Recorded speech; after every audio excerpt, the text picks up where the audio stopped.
णमोजनर्णम। तो यदि आप अपने जीवन को बड़ा बनाना चाहते हैं, बड़ा बनाने के साथ साथ अच्छा भी बनाना चाहते हैं और सकारात्मक ऊर्जा से भरपूर रहना चाहते हैं, तो ज्योतिष शास्त्र का एक प्रभाग है वृक्ष ज्योतिष, जिसकी ये पूरी श्रृंखला हमने बनाई हुई है 12 राशियों की। वृक्षों का संबंध हमारी जीवन चेतना के साथ बहुत गहराई तक जुड़ा हुआ है। यदि इस धरातल पर वृक्ष नहीं होते तो जीवन की परिकल्पना भी संभव नहीं थी। वृक्ष इस प्रकृति की अनुपम देन है और मैं कहना चाहता हूं कि जीवन रेखा को आगे बढ़ाने में, जीवन को संचालित करने में वृक्षों का अनुपम योगदान भी है। हम जो ऑक्सीजन ग्रहण करते हैं कहां से मिलती है? वृक्षों से मिलती है, पेड़ों से मिलती है। और हमारे द्वारा उत्सर्जित विसर्जित जो कार्बन डाइऑक्साइड है, इसको वो वृक्ष ग्रहण कर लेते हैं और बदले में हमें देते हैं प्राण वायु, प्राण शक्ति, प्राण ऊर्जा।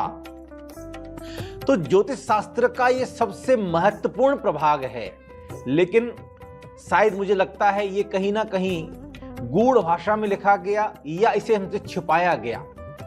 ज्योतिष शास्त्र का यह उल्लेख है कि जातक यदि अपनी जन्म राशि का इष्ट वृक्ष अपने घर में या घर के पास वाले बगीचे में उपवन में यदि लगाता है, तो जैसे जैसे वृक्ष बड़ा होता है, फलता फूलता है, उस वृक्ष की ऊर्जा से उस व्यक्ति का, उस जातक का जीवन भी फलता फूलता है, बड़ा होता है, क्योंकि आपने एक वृक्ष को जीवन दिया है।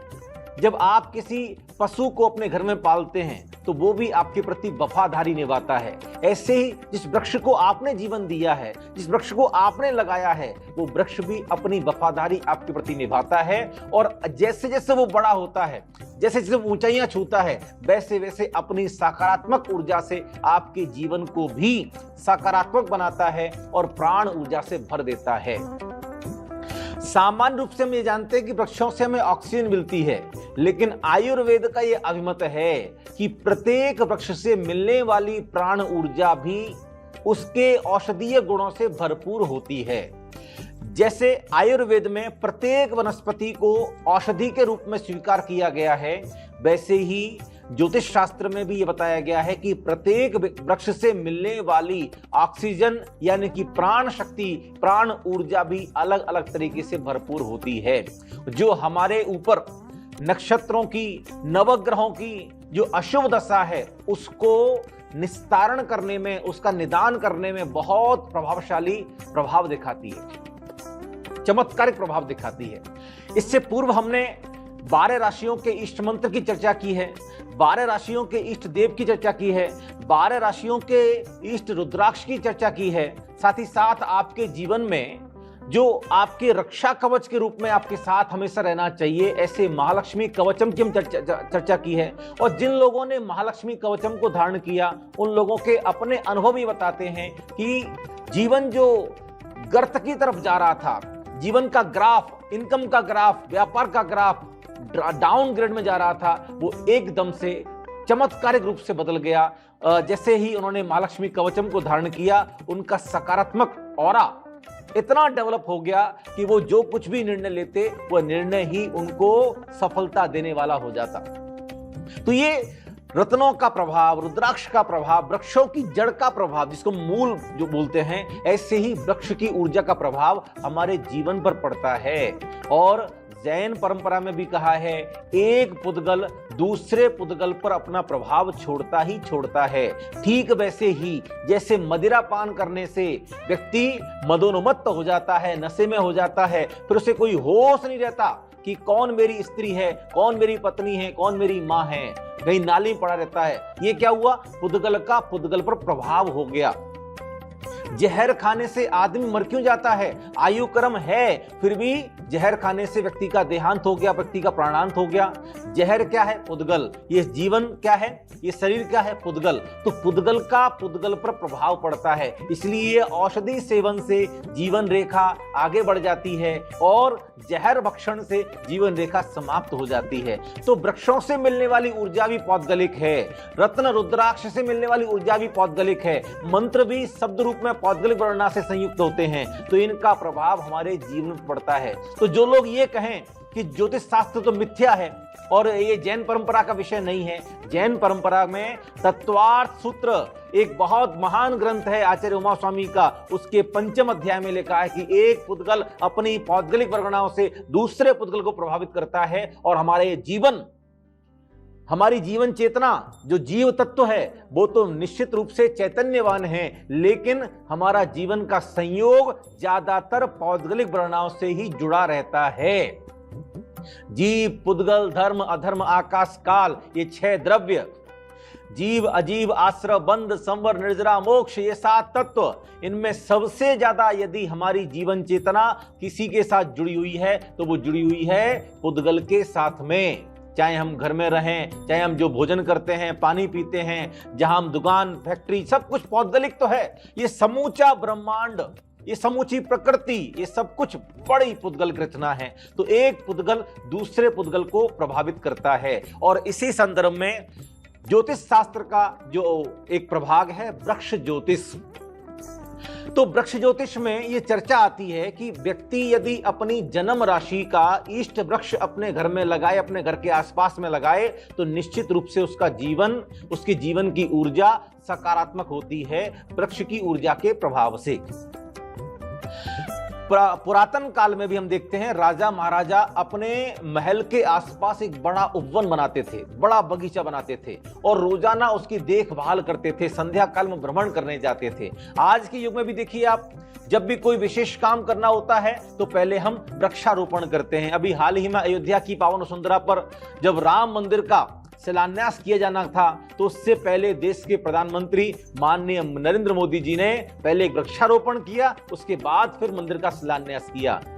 आप पौराणिक वर्णन देखिए, जितने भी तीर्थंकर भगवंत हुए हैं सबने किसी ना किसी वृक्ष के नीचे बैठ करके तपस्या की है, वृक्ष के नीचे बैठकर संन्यास स्वीकार किया है और वृक्ष के नीचे बैठ करके ही उनको कैवल्य ज्ञान की प्राप्ति हुई, बोधि की प्राप्ति हुई। इवन जब उनको कैवल्य ज्ञान की प्राप्ति हो गई, समोसरण लग गया है, समोसरण में भी उनके ऊपर एक वृक्ष, अशोक वृक्ष लगा रहता है।